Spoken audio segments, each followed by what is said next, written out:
Kumar Lingden Mirach. नेपालको भौगोलिक बनावट हिमाल पहाड तराई नै हो। त्यसमध्ये पहाडी भूभागमा बसोबास क्षेत्रफल सभ्यताहरूको उद्गम स्थल 250 वर्ष एकीकरणको भीषण युद्ध प्रतिरोध जङ्गी इतिहास आदिले गर्दा यस क्षेत्रको आफ्नो महत्त्व छ। यसको अर्थ तराई र हिमालको महत्त्व छैन भन्ने होइन, तर हिमालको आफ्नै महत्त्व छ।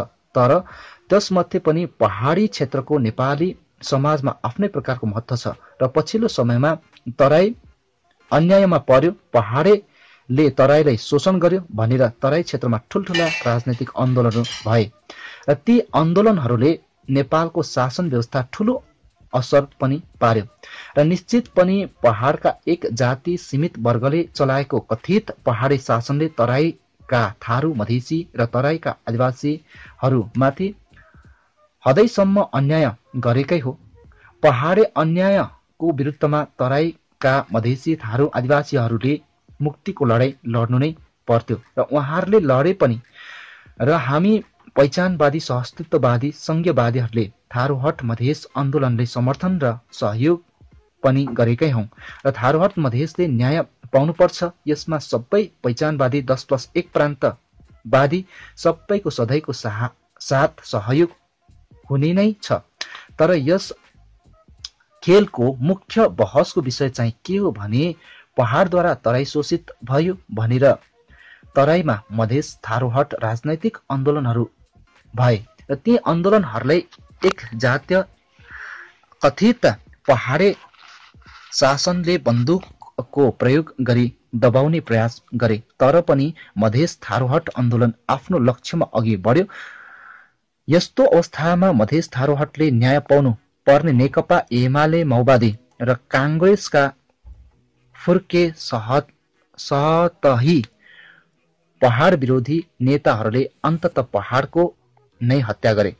कथित संविधान 2072 घोषणा हुने क्रमसँगै नेकपा र काङ्ग्रेसले नेपाली समाज र नेपाली इतिहासमा साह्रै महत्त्वपूर्ण भूमिका खेलेको नेपालको पहाडको हत्या गर्यो भन्ने नै यस लेखको मुख्य विषय हो र ठोकुवासँग भन्न सकिन्छ नेकपा र काङ्ग्रेस पार्टीहरू नेपालको पहाडको हत्यारा हो र पहाडको जनताले कुरा बुझेका दिन यी पार्टीहरूले पहाडको विरुद्ध गरेको खेलवाडको सावा ब्याज निकाल्नेछन्। पहाडका जनताहरूले सबैभन्दा पहिले यी 3 दलले 3 तहको सरकारको अवधारणा ल्याए, जबकि संघीयता केन्द्र र प्रान्त 2 सरकारको अवधारणा हुन्छ। संसारभरका संघीय देशहरूले अवलम्बन गरेको नीति भनेकै 2 तहको सरकार हो। तर हिजोसम्म संघीयताको सहसम्म उच्चारण गर्न नमान्ने यी 3 दलहरूले संसारमा कहीँ नभएको 3 तहको सरकारको अवधारणा ल्याए र संघीयता हुनुपर्ने के हो भन्ने केन्द्र र प्रान्त सरकार बीच अधिकारको बारभाट गरिन्छ र प्रान्त मातहतको क्षेत्रको पुनर्संरचना गर्नुपर्ने प्रान्तीय सरकारले गर्नु पर्दछ। तर यी 3 दलले प्रान्तीय सरकारको चुनाव गर्न अघि नै स्थानीय तहको चुनाव गरे, किनकि यदि प्रान्तीय चुनाव गरेपछि मात्र स्थानीय चुनाव गरेको भए त प्रान्तले दाबी विरोध गर्थ्यो र प्रान्तको कुनै भूमिका नरहोस् भनेर यिनीहरूले पहिले स्थानीय तहको चुनाव गरे र यसको अर्थ यी 3 दलका नेताहरू जसरी पनि स्थानीय सरकारले मजबुत बनाउन चाहन्थे र भोलि स्थानीय तह र प्रान्तीय सरकार बीच सयौं टकरा परोस् भनेर चाहन्थे र स्थानीय सरकार र प्रान्तीय सरकार बीच सधैँ टकरा परेपछि संघीयता फेल खान्छ र फेरि एकात्मक व्यवस्थामा फर्कन सजिलो हुन्छ भनेर यी 3 दलका नेताहरूले संयन्त्रको लामो खाका कोरेका हुन्। किनकि संघीय शासनमा संसारले बुझेको के हो भने केन्द्र सरकार, प्रान्तीय सरकार र स्थानीय निकाय हुन्छ, जबकि स्थानीय निकायलाई पनि सरकारकै रूपमा लगेपछि त्यो सरकार कसले कसको मातहत हुने भन्ने प्रश्न त जन्मिने नै। 3175 गाविसले मर्याकमुर्युक गरेर यिनीहरूले जबरजस्ती 766 वटा पालिका बनाए र गाविसलाई पालिका बनाउन भनेर जनस्तरमा कहिल्यै छलफल भएको थियो। अनि पहाडका 6-7 वटा गाविसले एउटै पालिका बनाउँदा जनस्तरमा कहिले छलफल भयो?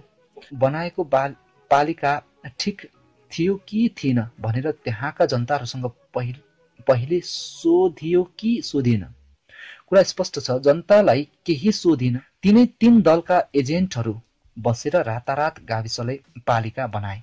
तर माथिको आदेश विवेकहीन काम गर्ने तिनै एमाले, माओ, काङ्ग्रेस र ताप्लेजुङ, भोजपुर, जुम्ला, दार्चुला स्थानीय एजेन्टहरूले आफ्नो आमा, आफ्नै मातृभूमि, सभ्यता, पहिचान र प्रकृतिको अमूल्य ढुकुटी, आफ्नै पहाडको हत्या गरिरहेको छु भनेर कहिल्यै सोचेनन्।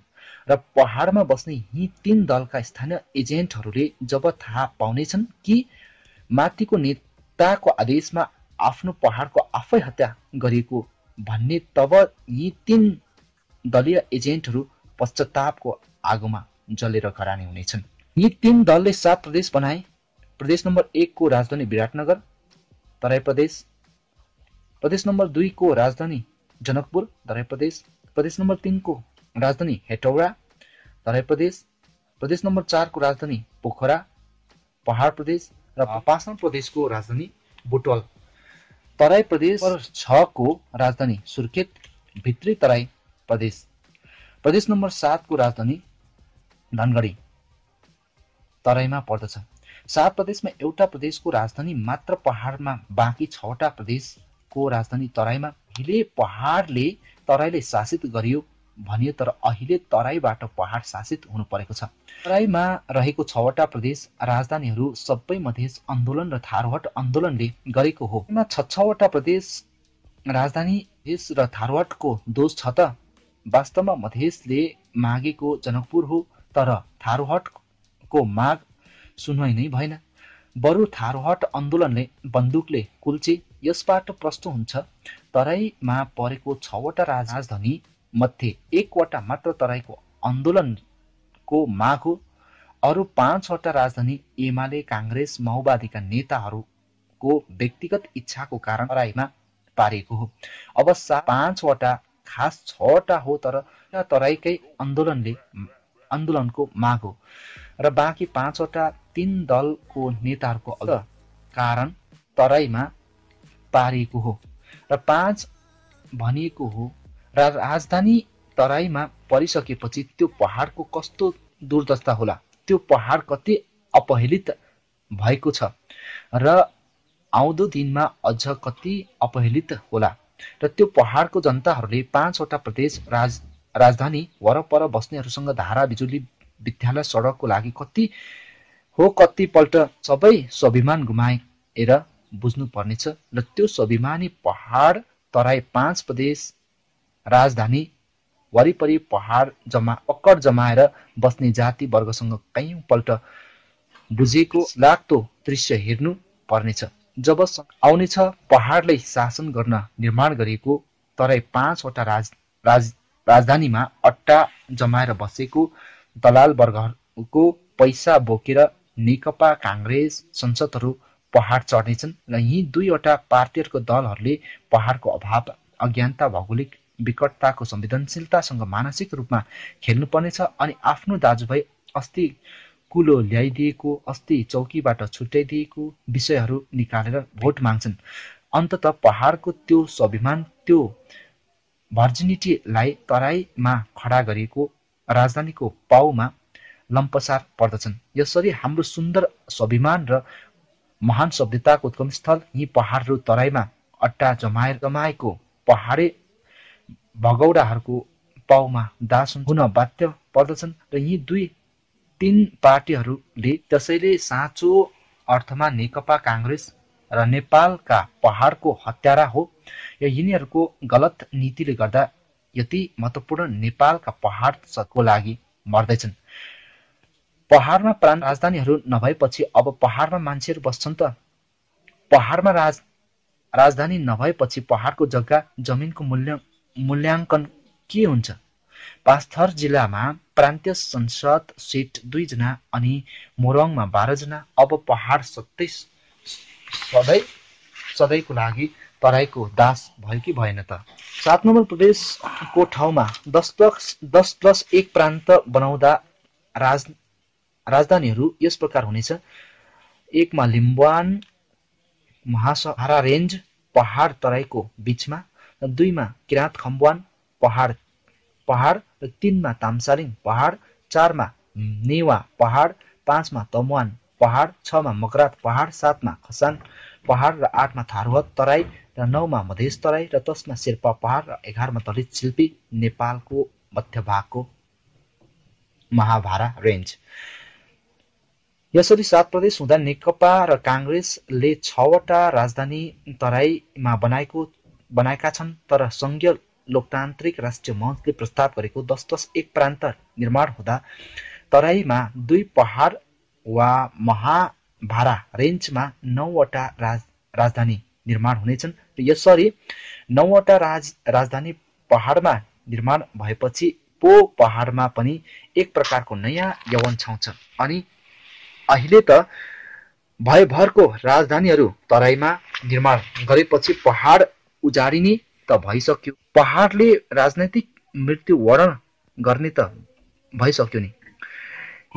यी 3 दलले स्थानीय निकायलाई यति महत्त्व दिएर प्रान्तीय सरकारको समानान्तर विकास गर्न खोजेका रहेछन्, तर यो विषयमा किन जनताको राय लिएनन्? यो ठूलो राजनैतिक अपराध गरेका छन् नेकपा र काङ्ग्रेसले।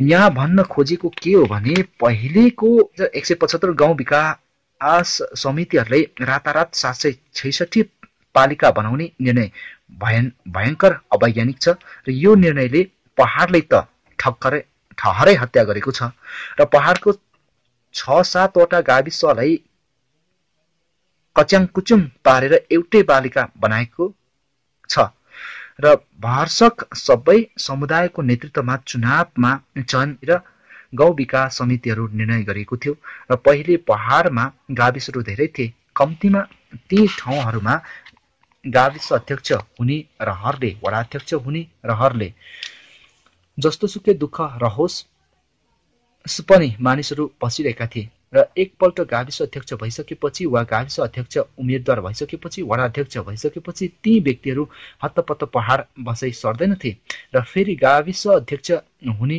आशाले वा भूतपूर्व अध्यक्षको नाताले जनताले दिने मान सम्मानले गर्दा ती व्यक्तिहरू चटक्कै पहाड छाडेर बसै जाँदैनथे र नेतृत्वको आकांक्षी ती व्यक्तिहरू केही खेतीपाती, केही पशुपालन, केही व्यापार व्यवसाय गरी पहाडमा नै बस्दथे र आफ्नो पुर्ख्यौली भूमिसँग निरन्तर जोडिएर रहन्थे। तर अहिले 6-7 वटा गाविसलाई एउटा पालिका बनाएका छन्। अब 7 जना गाविस अध्यक्ष हुने ठाउँमा 1 जना पालिका प्रमुख हुन्छ र 9 जना वडाध्यक्ष हुने ठाउँमा बल्लैले 1 जना वडाध्यक्ष हुन्छ। यसैले पहाडको राजनीतिक त पुरै खुम्चियो नि। अहिले 7 गाविसमा कम्तीमा प्रति गाविस 3 जनाको दरले 21 जना जति व्यक्तिहरू गाविस अध्यक्ष हुने आशामा पहाडमा नै रहेर यताउति दौडिरहेका हुन्थे।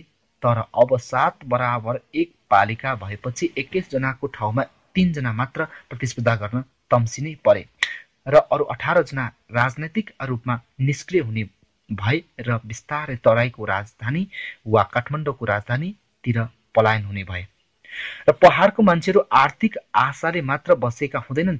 त्यसो त पहाडका आर्थिक आशा पो के नै पुछ र सबै राजधानीहरू तराईमा बनाएपछि सबै आर्थिक, शैक्षिक, राजनैतिक केन्द्र तराईमा नै हुने भयो। त्यसपछि पहाडमा त बाँकी नै के रह्यो?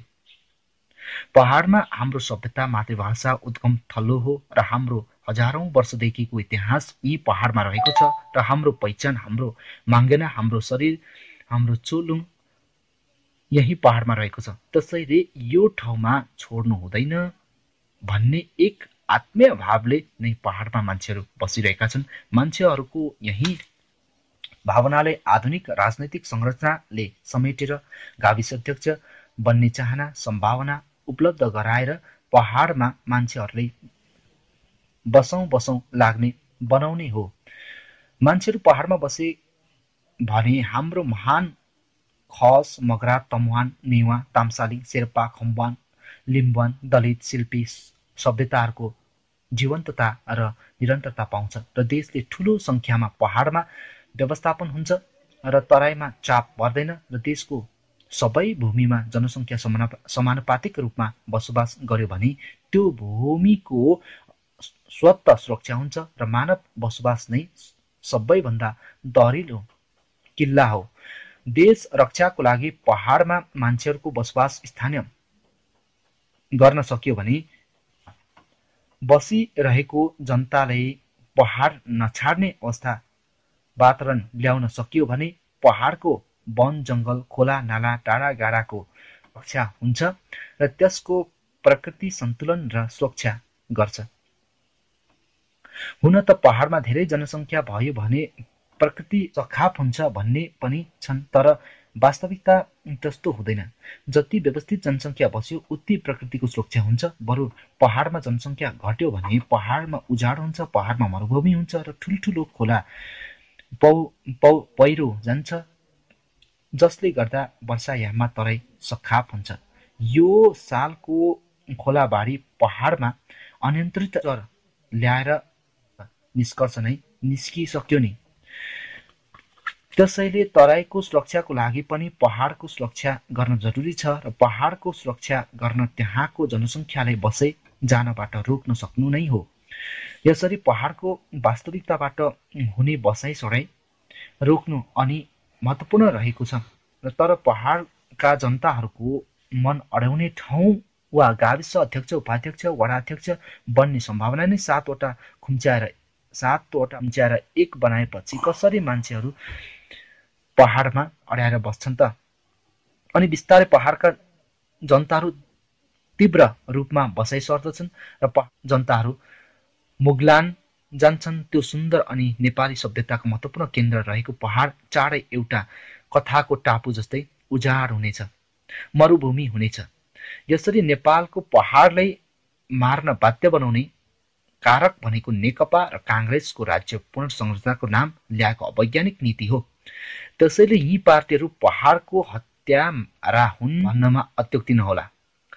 र पहिलेको गाविसहरू नैको भए पहाडको अधिकांश ठाउँमा आदिवासीहरूले चुनाव जित्ने थिए, किनकि पहिलेको गाविसहरू त्यसरी निर्माण गरेको थियो स्थानीय ठाउँमा रहेको समुदायको प्रतिनिधित्व रहोस् भनेर। तर अहिले 7वटा गाविसले एउटा पालिका बनाएपछि चेतनाको अभावले पहिले 7 गाविस आदिवासी, दलित, शिल्पी एक हुन सक्दैनन्।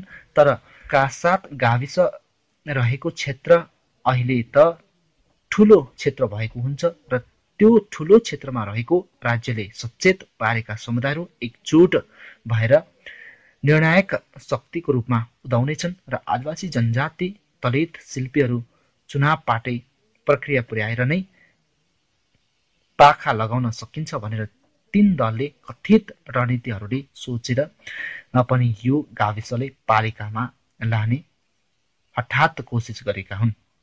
सबैभन्दा महत्त्वपूर्ण पक्ष के हो भने पहाडका अधिकांश गाविसहरूका नामहरू स्थानीय मातृभाषा आदिवासीहरूको थरहरूबाट नै। यसबाट के प्रश्न हुन्थ्यो भने ती आदिवासीहरू हजारौं वर्षदेखि त्यस ठाउँमा बसोबास गरेका थिए। यसरी हजारौं वर्षदेखि बस्दै यो ठाउँको नामबाट उनीहरूको थर नै उत्पत्ति भयो। अब बसेको ठाउँबाट थर उत्पत्ति भएको भनेपछि उनीहरू कति हजार वर्षदेखि त्यहाँ बसेका होलान्। खुल्ला आँखाले अनुमान गर्दा पनि उनीहरूको त्यस भूमिमा 10औं हजार वर्षदेखि बस्दै आएको प्रश्न हुन्छ। र यसरी पहिलेको गाविसका नामहरूले आदिवासीको 10औं हजार वर्षको इतिहास बोलिरहेको थियो। तर त्यो जिउँदो इतिहास यहाँको कम्युनिस्ट र काङ्ग्रेस पहिचान विरोधी एकात्मकवादीहरूलाई देखिसक्नु भएको थिएन र उचित समय आउने बित्तिकै उनीहरू त्यो 10औं हजार वर्ष प्राचीन पहिचानलाई प्रहार गर्न पर्खिरहेका थिए, त्यसैमा गाविसले पालिका बनाउने न्यूमा 10,000 वर्षदेखि एक रातमा ध्वस्त पारे। लिम्बुवान क्षेत्रमा यसको ज्वलन्त रहेको छ।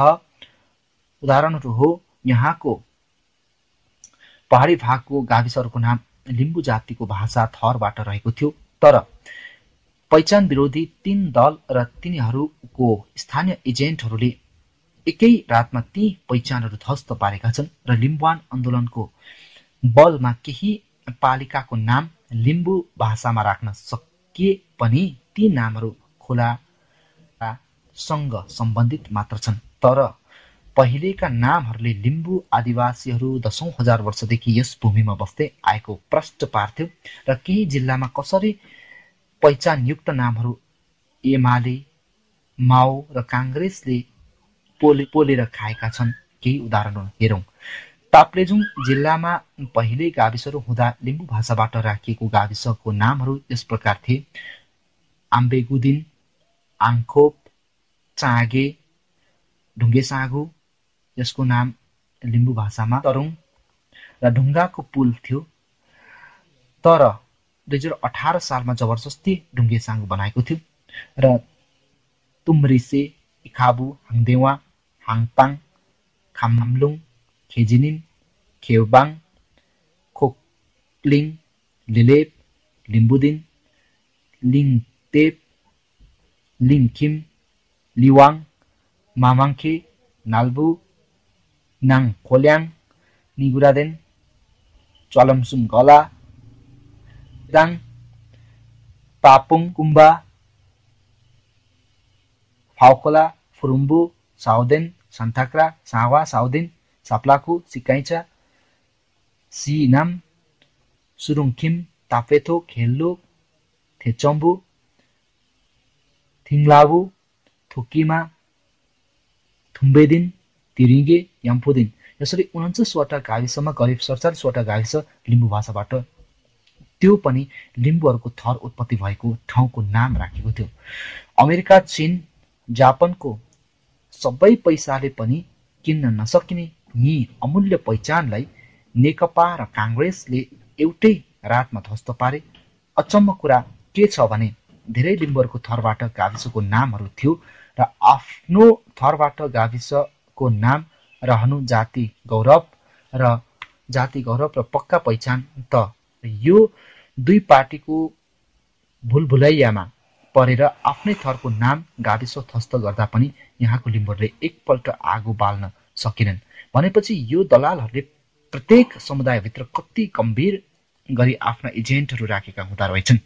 भोजपुर जिल्लाको केही उदाहरणहरू हेरौँ। राई, खम्बु भाषा र थरहरूको नाममा भोजपुरमा पनि थुप्रै गाविसहरूको नाम थियो, जस्तै बास्तिम, बोया, छिनामखु, हेलौछा, होमताङ, खैराङ, खताङमा, कुलुङ, साम्पाङ, स्यामसिला, सिन्त्राङ, थितिङखा, तिम्मा, वालाङखा, याकु, याङपाङ। राई खम्बु समुदायमा साम्पाङ कुलुङ भनेको चिर परिचित थरहरू हुन् र उहाँहरूको उद्गम थल्लोमा उहाँहरूको थरबाट गाविस नै थिए, तर 3 दलले ग्रान्ड डिजाइनमा सबै ध्वस्त पारेको अवस्था छ।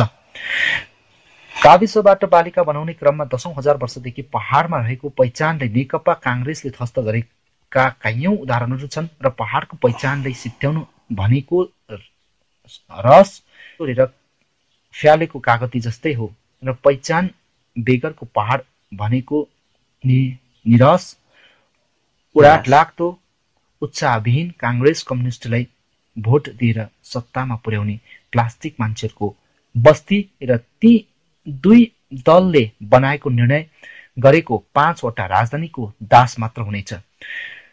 जब पहाडमा जीवन्तता हुँदैन तब त्यहाँका मान्छे बस्दैनन् अनि पहाड उजाड हुनेछ। यसरी पहाडको राजनैतिक, आर्थिक, सामाजिक मृत्यु हुनेछ र यो पहाडको मृत्यु मूल कारण यिनै 3 दलहरू हुन्।